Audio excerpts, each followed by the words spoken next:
Tanekene erinnya lyo n'ofunanya. Erinnya Joseph Kawombe. Gwende.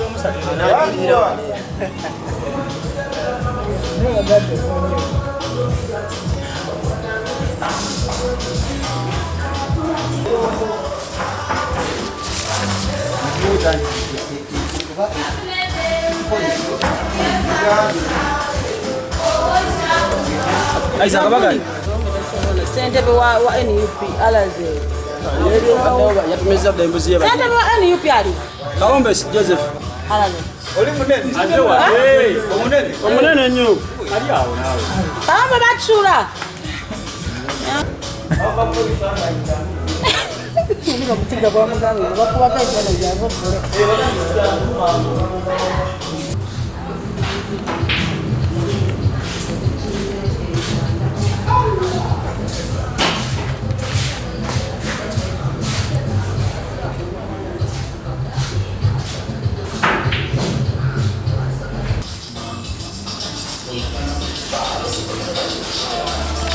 Nanyoleddwa nnyo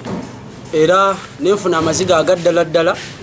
bwe nawulidde ku nsonga y'okubeera nga mu mbeera no mu process y'okubala abantu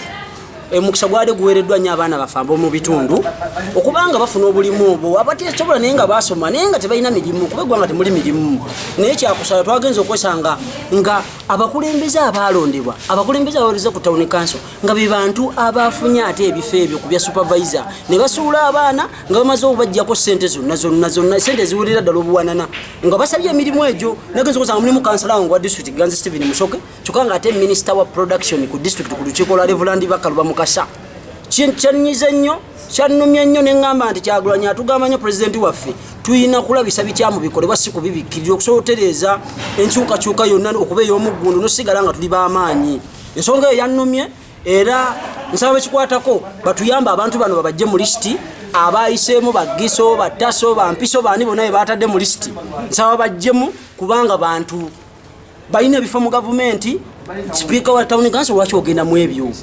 bantu balina ebifo mu gavumenti lwaki bandigenze mu nsonga ng'ezo okugenda mu bifo by'abantu abawejjere. Nze mpima Yuda Salongo chairman LC3 NUP Namataba Town Council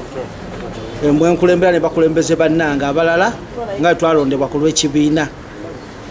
ensonga nziwulidde era ne bankakasa nti ekiriwo abakulembeze mu Namataba Town Council ate n'abakozi ba gavumenti bwe batuuse mu nsonga z'okuwandiika abantu census bewadde emirimu ate nga be balina okukola abandikunze abantu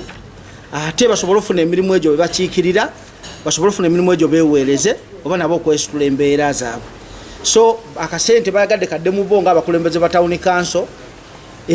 ne abakozi ba gavumenti olwedde abalina emirimu gya gavumenti emisava ate era basalewo era akasente amanya gaabwe beetimbye gaabwe bewadde emirimu yensonga seberuma abantu era ensonga ekutte ku bantu baffe kubanga baatulonda nga baagala naffe tubabeererewo balabe nga bakabakaze bakagabana wamu naffe obanga batuyiyiza emirimu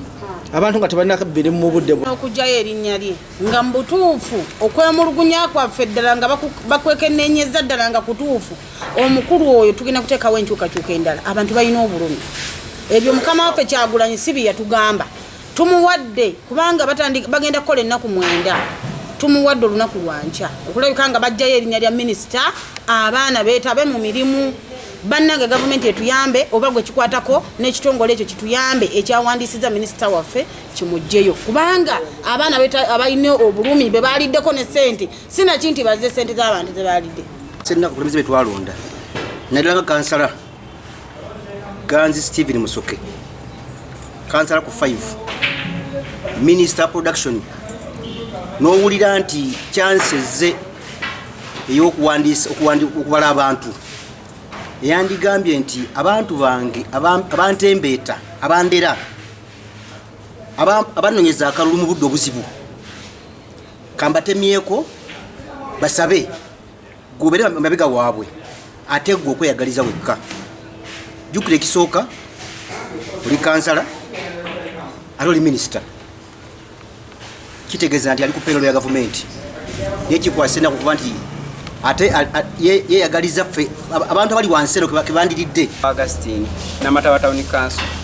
kyannaku nnyo kirabika abakulembeze abalondebwa ogenda osakira abantu we batuuka eyo basalawo batandike kwesakira bo bokka era nga kirabika bo we batuuka eyo beerabira abantu ababayambako okubasindikayo waggulu nti ne opportunity akabeera kafuniddwako akatono kosobola ogamba nti kansiimeko abantu abatusindika eno basalawo ne bakezza kigera nti ebyo ebifo ebireetebwa gavumenti obuli mulimu obutonotono bwosobola owa abaana abali ku kyalo abatalina mirimu abafiirwa emirimu gyabwe mu kugezaako okunoonyezaamu obululu ate musalawo ne muweza ne mubuuza mu famire zammwe kibeera kyannaku ate si emessage gye twagala osindika eri abantu ffe nga bannankyukakyuka tugenda singa minisita ono mukulu Ganzi Stephen Musoke alemerako n'agaana okusuulawo obukulu okutandinga down omulimu gwe yabadde asabye tugenda kumuŋoola tugenda kumuboola tugenda kukola press conferences ez'enjawulo tujja nakukuŋŋaanya emikono gimujjamu obwesiga naye nga ekikulu mu kyonna tugenda kubanga buli mukolo tumuŋoola tumulemesa emikolo gy'abalongo emikolo gyonna egy'ennyimbe emikolo gy'okugulawo enzizi okukola enguudo gy'okuziba ebinnya tagenda kuddamu kubako kyayogera buli tunamusanga tugenda kugula omuzindalo gafe twaguguza nadda gyeguli ewaka tubenga tumuŋoola tugenda mumulabisa ye message ya president yagonsetamo gye yatutuma kale omanyi mbadde mu press conference wano Namataba nga baŋŋamba nti omukulembeze yeegabidde ebifo abatuuze byakalakaasa wano amawulire agamala bakuwa amawulire agamala okubandamu okubireko omala ku booda ntambula